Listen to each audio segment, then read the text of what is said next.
começando mais um Nas Entrelinhas da Bíblia. Eu sou o Pedro. E eu sou a Marina.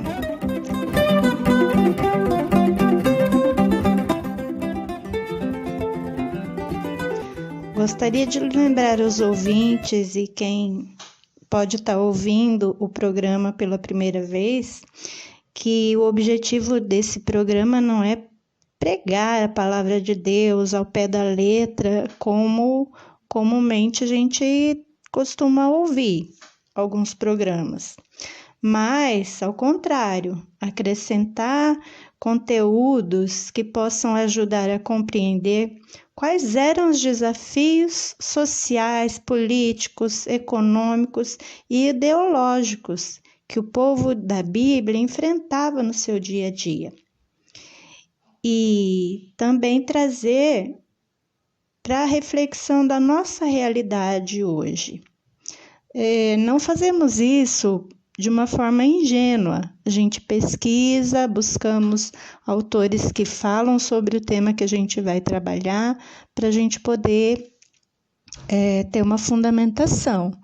Essa fundamentação está sempre descrita abaixo do áudio que vocês estão ouvindo. Então, quem tiver interesse, clica aí na flechinha que vocês vão encontrar as referências onde a gente buscou as informações, ok?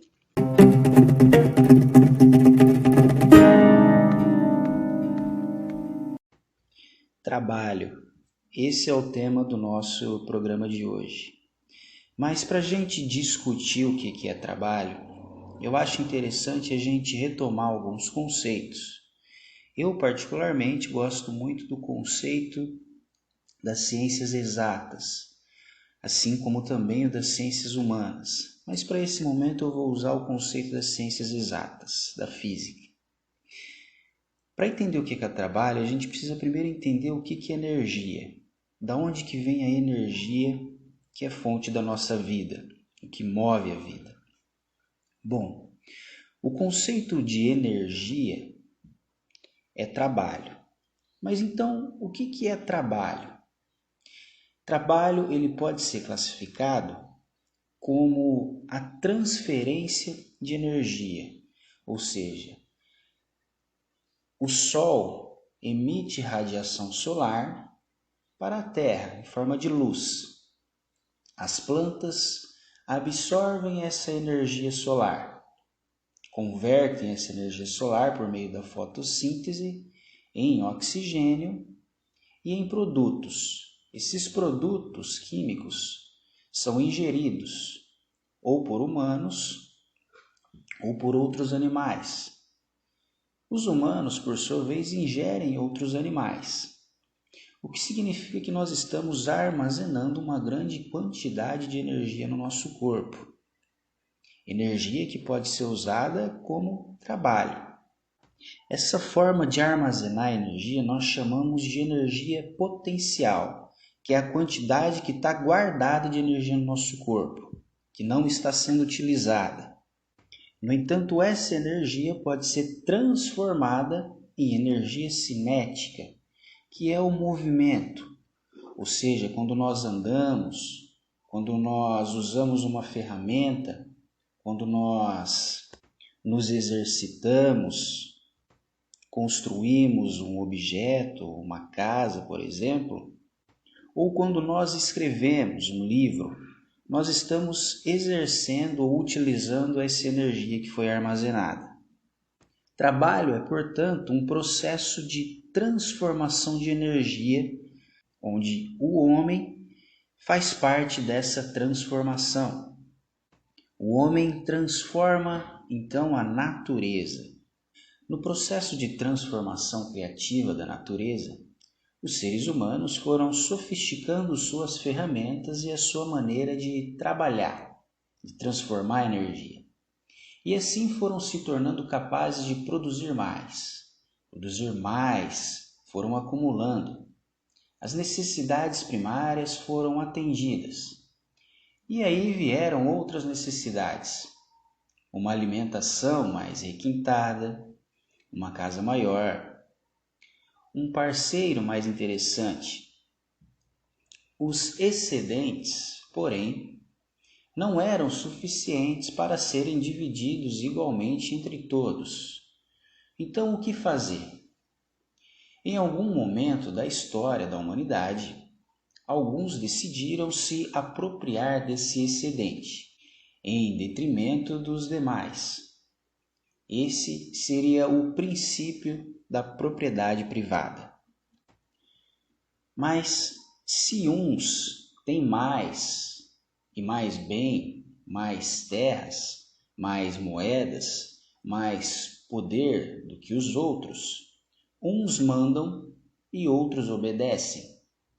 A cooperação, característica das sociedades primitivas, deixam de ser harmônica e tornam-se antagônicas. Os seres humanos continuam dependendo uns dos outros, mas agora a divisão do trabalho estabelece uma hierarquia, funda uma desigualdade que opõe os que têm e os que não têm.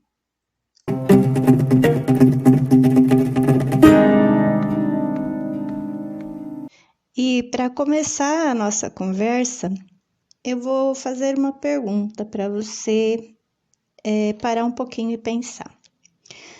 Você já pensou, já imaginou como era a relação de trabalho na época de Jesus?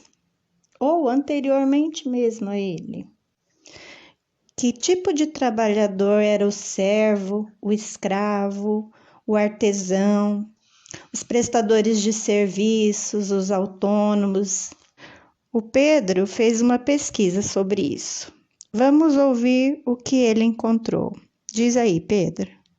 Olha, Marina, antes de fazer a reflexão ou a discussão sobre trabalho na época de Jesus, como era essa relação, é interessante a gente discutir primeiro qual é a origem da palavra trabalho. Trabalho é uma palavra que deriva do latim tripalium ou tripaliare, que era um instrumento construído por 3 estacas ou 3 paus, que era utilizado para tortura de escravos.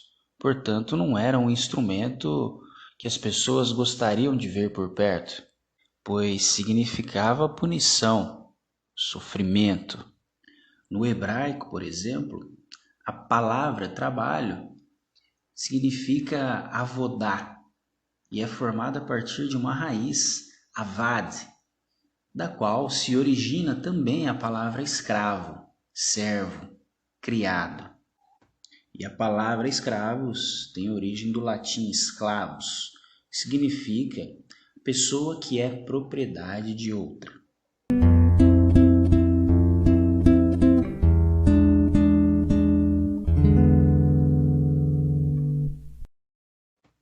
Bom, no tempo de Jesus, a Palestina vivia sob o domínio do Império Romano e também era governada pelas dinastias herodianas. A política expansionista do Império Romano buscava a obtenção de mais terras para a agricultura, pois isso significava riqueza. Mas logo a Palestina também se revelou uma fonte valiosa de riquezas em metais preciosos e em escravos, a exploração de escravos. E toda essa exploração rendeu e rende muita guerra. E junto com a guerra, também muita miséria, muita pobreza. É importante lembrar que hoje na Palestina existem muitas reservas consideráveis de petróleo e gás natural. E por trás disso, muito interesse econômico internacional.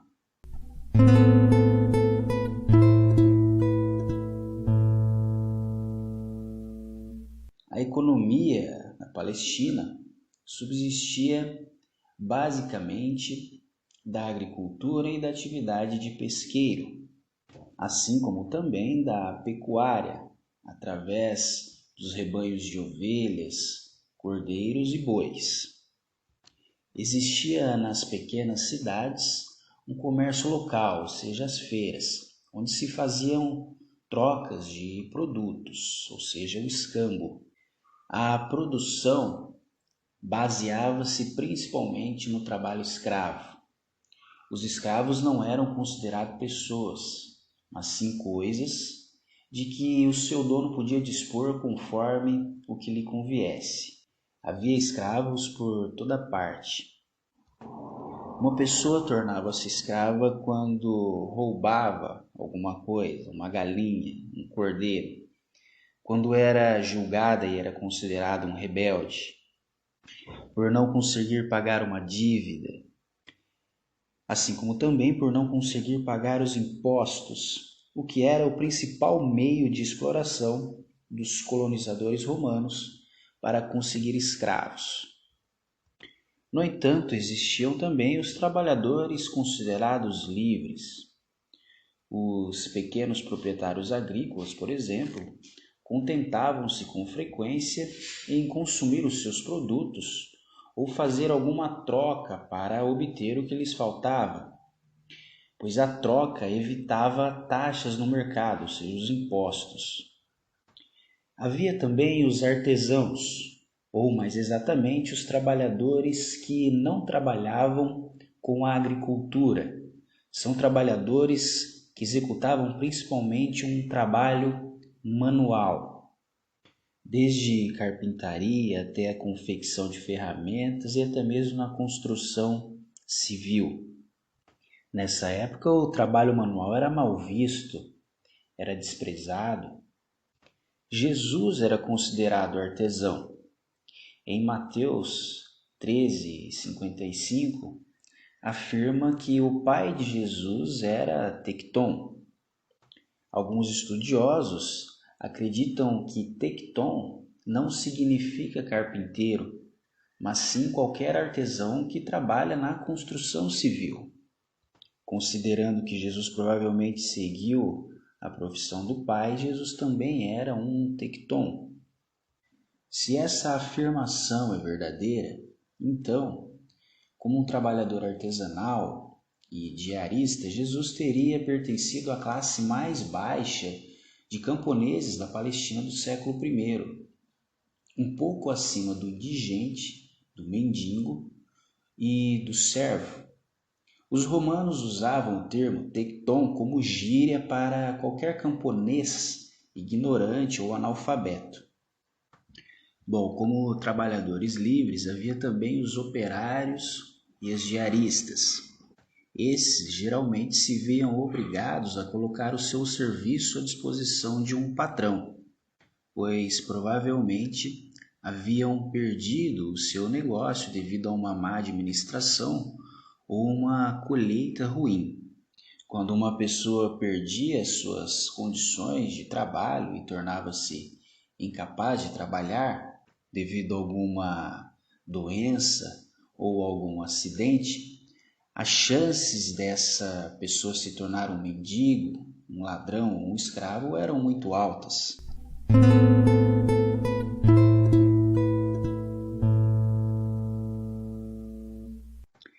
Existem pessoas que insistem em enxergar um Jesus que se restringiu apenas a comunicar uma mensagem religiosa, sem cunho político, por exemplo.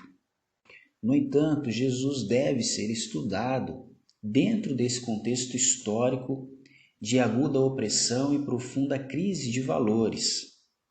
Jesus era um líder social, era um libertador, um homem que dedicou a sua vida a pregar a palavra, dirigindo-se aos pobres camponeses e outros oprimidos do seu tempo, subjugados pelo domínio do Império Romano, e também das elites judaicas. Quando se desliga Jesus Cristo do seu contexto social, histórico, produz-se um mito.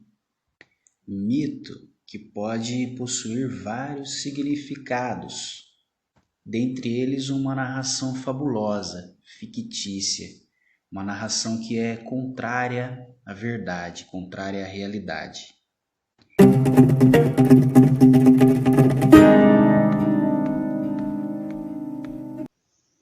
Viram como é interessante, mesmo para quem já sabia, já havia estudado sobre isso, né? Agora poder relembrar essas coisas. E para quem não conhecia, tenho certeza que passou a conhecer um pouquinho mais sobre as relações de trabalho daquela época. Mas será que esse tipo de relação do homem com o trabalho era aprovada por Deus? Era assim que ele queria que as pessoas se relacionassem? Vejamos. E agora quem fez a pesquisa fui eu. Como Pedro expôs, várias ciências têm contribuído para que a gente possa entender os textos bíblicos. Mas antes a gente também precisa lembrar que haviam outros povos com culturas e deuses diferentes. Então, as suas formas de relação com o trabalho também eram outras. Nós vamos falar aqui especificamente do povo de Deus, os descendentes de Abraão, que cultuavam o Deus Javé. Para esse povo, a intervenção da palavra de Deus influenciou muito na forma das pessoas garantirem o seu direito à vida. Ou seja, o Deus vivo da Bíblia está envolvido na produção e na proteção da vida do seu povo. Mas, como a gente sabe, os tempos eram difíceis, né? E os problemas que eles enfrentavam eram muitos. Eu vou falar alguns deles aqui. Por exemplo, a concentração de terras pelas elites. Então, os donos das terras, que era o meio de produção das pessoas, estavam na mão dos poderosos. Também tinha a questão da formação de um governo central, que era dominado. Então, grandes reinos dominavam os reinos menores e acabavam concentrando o poder. Os tributos que eles tinham que pagar eram pesadíssimos, muito acima, muito além daquilo que poderia possibilitar uma condição de vida melhor para eles. A terra, que era para todos, para que todos pudessem tirar dela a sua condição de sobrevivência, passou a ser vendida ou trocada.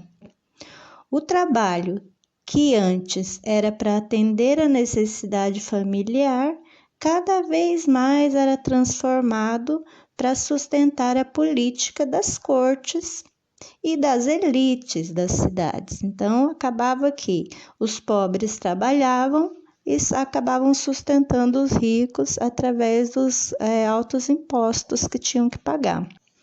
Com o tempo, o trabalhador livre acabava ficando endividado, passava a ser arrendatário da terra dele, ou empregado, ou soldado, escravo, ou acabava mendigando mesmo nas ruas, como a gente vê em tantas ocasiões de passagens que Jesus encontrava essas pessoas.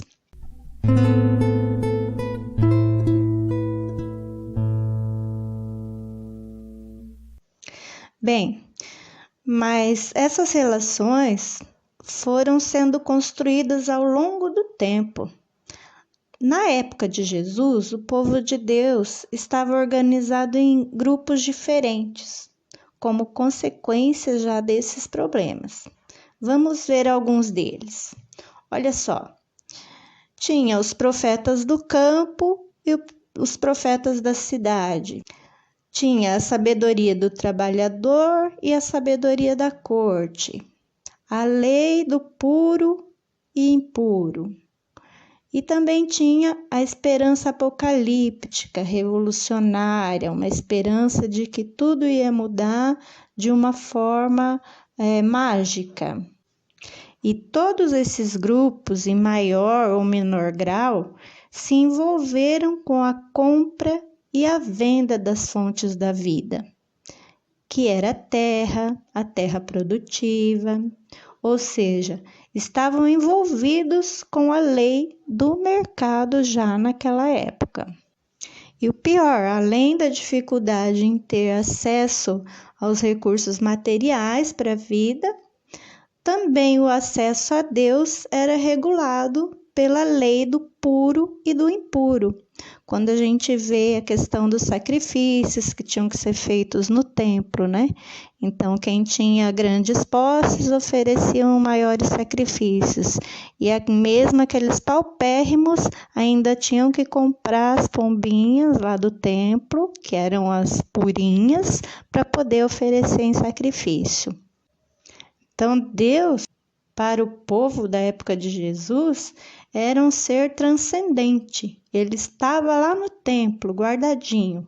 O povo tinha medo de pronunciar o nome de Javé. Como explica o Frei Beto, o evangelista Mateus, diferente de Lucas, Marcos e João, nunca utilizou a expressão reino de Deus.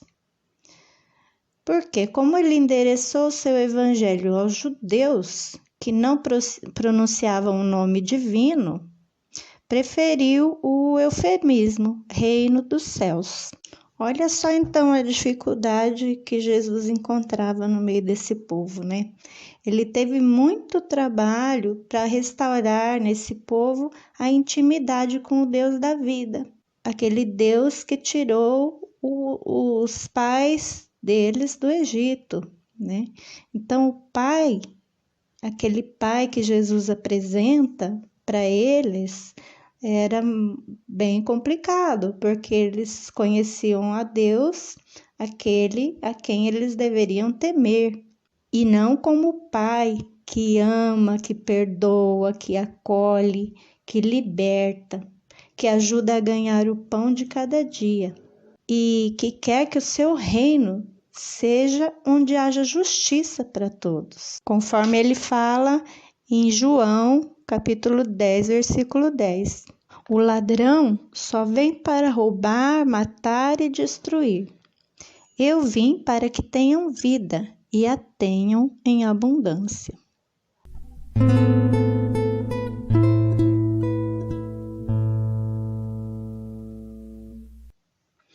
Uma vez, para provocar a discussão sobre o que é justo e injusto no mundo do trabalho, ele contou uma parábola. Vou ler rapidinho para vocês. Ela se chama Os Boia Frias e está em Mateus, capítulo 20, do 1 ao 16. Jesus disse: O reino do céu é como o dono de uma plantação de uvas que saiu de manhã bem cedo para contratar trabalhadores para sua vinha. Combinou com eles o salário de costume, isto é, 1 moeda de prata por dia, e mandou que fossem trabalhar.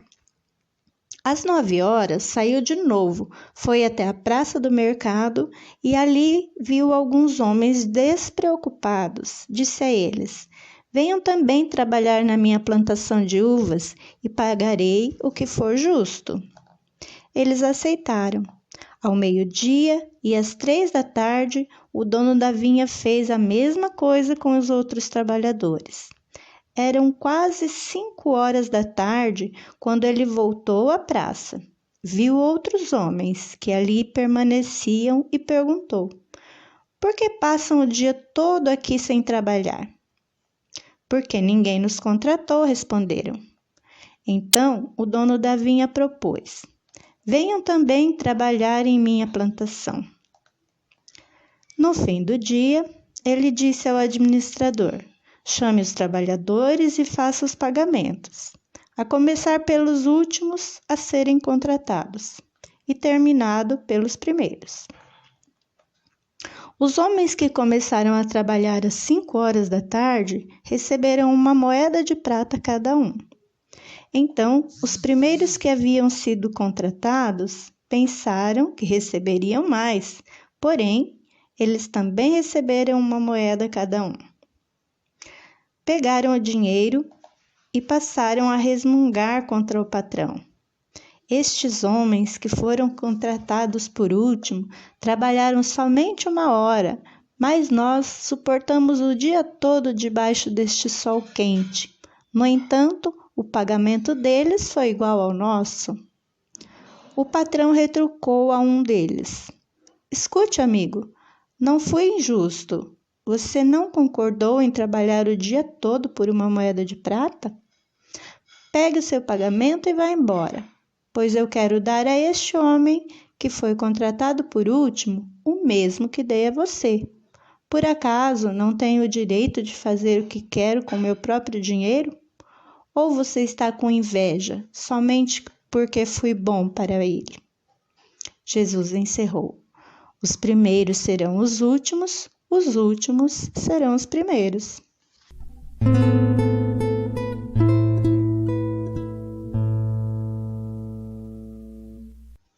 É bem difícil refletir sobre essa parábola com a nossa cabeça mercantilista, como era daquela época já, né? Para os mercantilistas, tudo se baseia em cálculo, em produtividade, mas o amor de Deus, que é gratuito, ele extrapola esses cálculos, né? Deus não se enquadra nessa lógica neoliberal e mercantilista. A medida de amor de Deus é a medida de amar, um amar sem medida. A graça de Deus, ela procede do mérito da ação humana, que sempre vai priorizar o direito à vida.